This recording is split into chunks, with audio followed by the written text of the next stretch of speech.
Hi guys, it's Chrissie and welcome back to another Sims 4 speed build. So today we're actually not building a tiny home for the first time in like a week. We're actually building a kind of regular sized family home. So yeah, this is a 4-bedroom, 2-bathroom family home.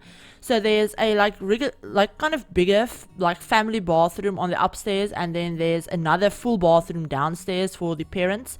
But it's not an ensuite, it's just like another family bathroom, I guess. But yeah, so it's a 4-bedroom, 2-bathroom house, and it's for a family of 5 Sims. You could possibly have another child or something in the house if you were to add another bed in one of the kids' rooms, but I don't know where you'd put that bed because the bedrooms aren't really all that big. But yeah, as you guys could probably tell from the title of this video, I kind of challenged myself. I kind of made it a little bit more of a challenge for myself, and I decided that I wasn't going to use any move objects for this build. So I'm not using the move objects cheat. Now, first off, I did kind of cheat and I did use move objects. So I used move objects only for placing the windows and the doors on the exterior. So only the windows and doors were placed with move objects because the roofs were being really annoying without move objects, and yeah, that was really annoying. So yeah, only the exterior details, I guess. So the windows, the doors, and I believe I placed the columns with move objects as well. But that's the only move objects that I used throughout this whole build. I didn't use any move objects inside, and you guys will see me struggle with trying to furnish this house inside because I couldn't use move objects, and I also didn't use move objects for the landscaping, which was probably the hardest part of this, honestly, because you guys know me. You guys know I love landscaping. I love putting in a bunch of plants and making it look like really lush and overgrown and everything. But without move objects, you can't really do that because you can't layer plants over each other, and that was really annoying. So kind of like a little workaround that I found was to use the debug plants. There are actually a few plants in the debug menu that, even though they look like they have a really big footprint, they actually don't. They can actually kind of place on top of each other, if that makes sense. The way you would when you're using move objects, you can actually do that with some of the debug plants as well.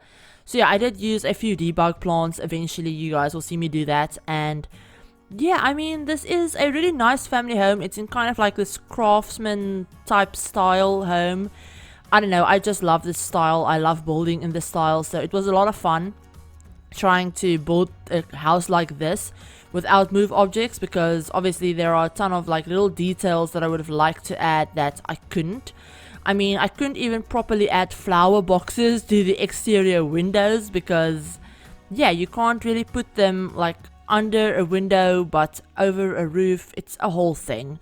But apparently move objects is something that I use a lot for the most random stuff that I never would have thought needed move objects, but apparently it does. So yeah, I mean, normally I build all of my builds with move objects, so if you ever do download one of my builds from the gallery, you should probably have move objects on, just to make sure that everything places properly, because apparently I use it a lot for everything, which honestly I didn't realize until I tried building without it, because the last time I tried building without it was the impossible tiny home challenge, but that was a whole different thing because I was expecting that to be difficult because it's supposed to be a tiny home. But the last time I built a proper big house, something like this, without move objects, was probably when the game first came out, so before we even had move objects. So yeah, it was a little bit, I don't know, not frustrating, but just different, I guess, trying to figure out a way to place stuff when you're so used to doing it one way. I mean, even the living room, you guys will see that I couldn't clutter everything the way I normally would have, and the kitchen especially as well. You can't put nearly as much stuff on counters to clutter it up if you're not using move objects. And you guys will see me try and figure out a way to clutter up the kitchen for so long, because you know me, you know I love putting like random kitchen clutter everywhere, and I just couldn't do that in this build, and trying to figure out placements for stuff and everything was just a whole thing.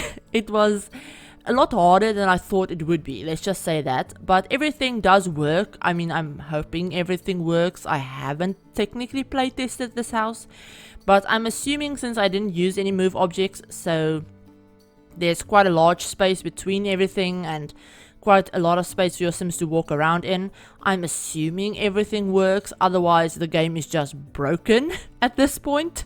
But yeah, so I did use a few of the new tiny living items. You know, I can't not use the new items. They're new and I love them, so I'm using them in every build that I do. But yeah, so even though this house was supposed to be a little bit more traditional and a little bit darker and stuff like that, I did use quite a few things from Cats and Dogs and from Seasons, and I think I used quite a few things from Get Together as well. I can't really remember, but I know I used quite a few things from Cats and Dogs and Seasons, which is obviously a little bit more traditional looking. I did also use quite a few things from Tiny Living because I just like the pack, and I kind of wanted this house to look like the people that live here. For example, let's use the dining table for example. That's a really like old dining table from the base game. It looks really old, kind of fancy looking, but then you have these more modern, kind of like updated dining chairs. So I thought maybe the people that live here have lived here for quite a while, and they have maybe not antiques, but like hand-me-downs or like family items like the dining table or the bookcase or something like that, that's kind of older, that's been in the family for a while, that they have in their house. But then they also have more modern and updated stuff like the couches and the coffee table and stuff like that they've, you know, added over the years, like the TV unit and, you know, just random stuff that they've upgraded, I guess, over the years. So yeah, that's kind of the like whole look that I was trying to go for. But yeah, I don't know, I really like the way this house turned out. Like I said, it is for a family of 5 Sims, so 1 or 2 parents, and then I thought one of the bedrooms would be for a teenager, the other 2 bedrooms would be for children. So one of them, the first one that I end up doing, will be this like really minty colored room. It's actually the smallest bedroom. I thought that would be for like a younger child, so maybe they just aged up into a child or something like that. And then the other bedroom that I also thought would be for a child would be for an older one. So maybe I'm thinking in my head like preteen age, you know, maybe like 12, 13 or so. And, you know, they're not really a teenager yet, but they're not really like into playing with toys and stuff like that either. So yeah, that's kind of like this in-between age. So yeah, that's all the 3 like kids rooms that I thought would, you know, be in this house. And then I also thought they would have 1 or 2 cats. Now, the reason I say cats is because I do end up adding a litter box upstairs in the hallway area, like the hallway landing area. I add a litter box up there, along with a like family desk, so a desk with a computer that I thought the kids would use. But yeah, so that's why I thought they might have a cat. But obviously you could have either a cat or a dog. If you wanted to have a dog, just delete the like litter box and delete the cat tree that I put in the parents' bedroom.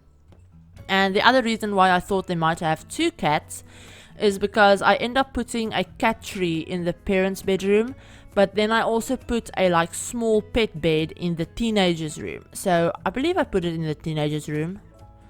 I think I put it in the teenagers' room. If I didn't, just ignore me. But I think I put a small pet bed in the teenagers' room as well. So I thought maybe they had a cat that sleeps in their room, and then the parents have a cat that sleeps in their room. So yeah, that's kind of the idea that I had in mind anyway.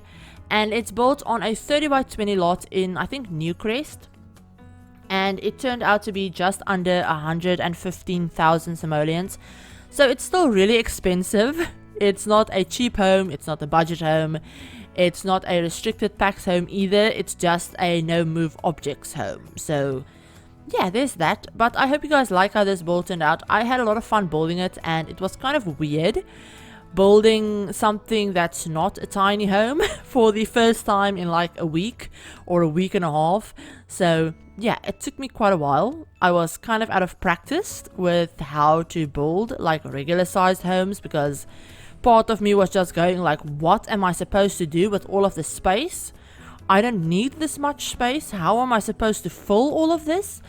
But yeah, that was kind of the thoughts that were going through my head as I was building this, because honestly, going from building mostly like 32 tile micro homes to building a big like 4-bedroom large family home is a bit of a leap, honestly. But yeah, I do apologize if you guys can hear any like loud banging or something in the background. The wind is currently going crazy, and apparently that's decided to make a lot of noise. So if you guys can hear that, I'm really sorry. I hope you can't hear it. I hope my mic doesn't pick it up, but just in case it does, that would be the weird sounds that you guys might be able to hear in the background. But yeah, I'm hoping you can't hear it. But yeah, I think that's everything that I wanted to mention about this house in particular.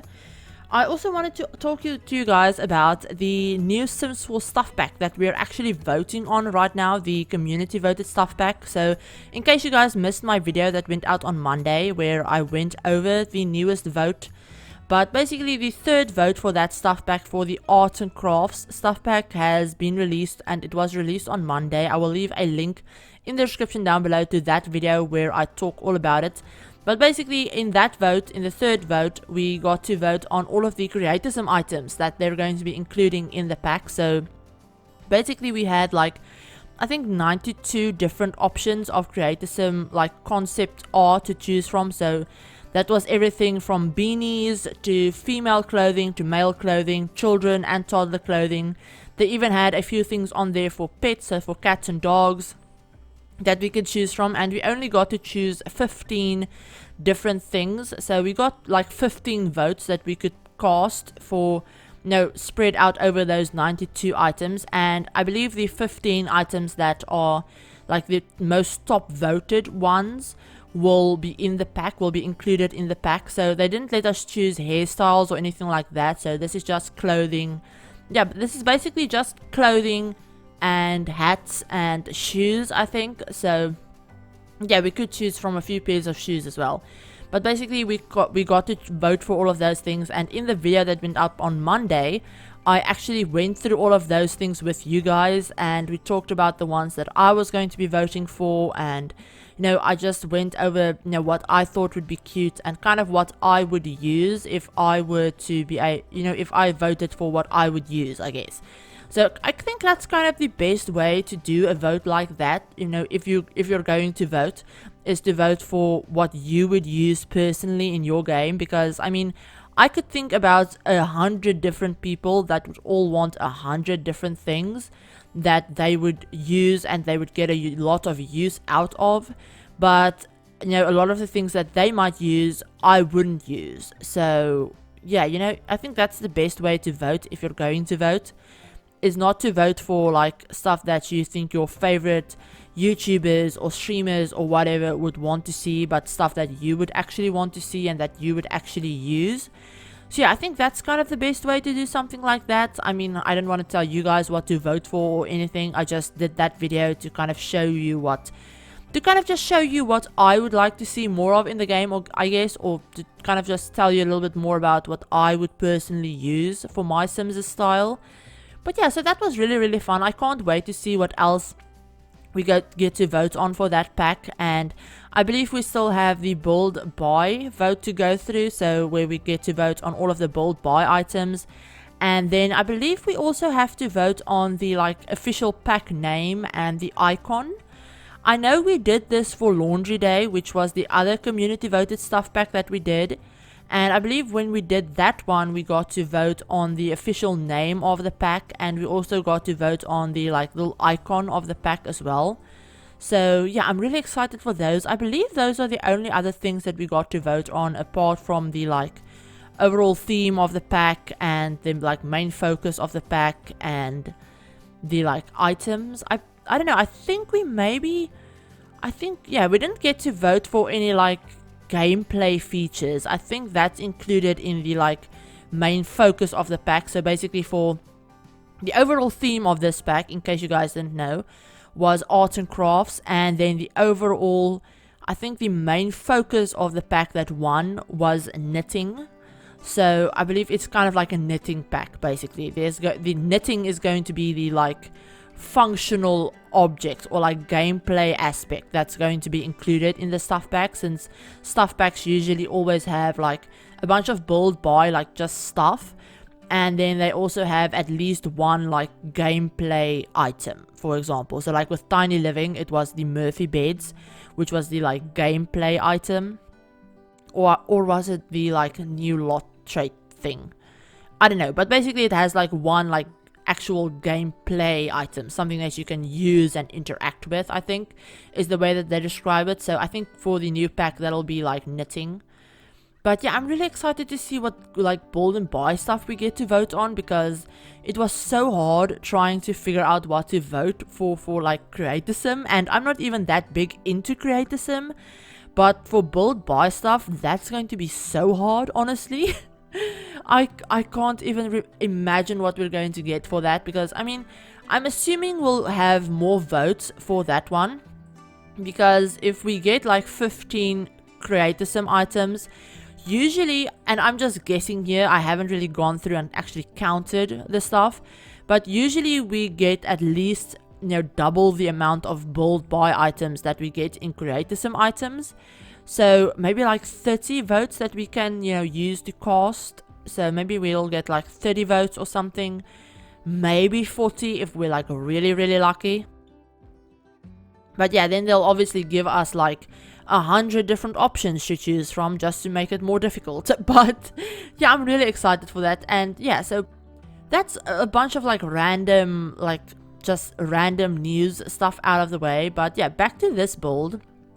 As you guys can see, we've now moved on to the landscaping, and as you can see, I'm having the hardest time trying to figure out how to do this landscaping, because yeah, you can't really layer stuff, and it's really annoying because, you know, sizing stuff up, you'd think they'd still fit pretty well, but then you realize they just won't, and it's a whole thing, and it was really, really annoying. But I actually quite like the landscaping. There's a part of it right at the like back patio area in front of that like hedge that I don't really like, but that's just because I couldn't size the flowers up that I wanted to size up. And the rest of the landscaping I actually quite like. I don't end up sticking with this like orange color scheme that I have going on right now.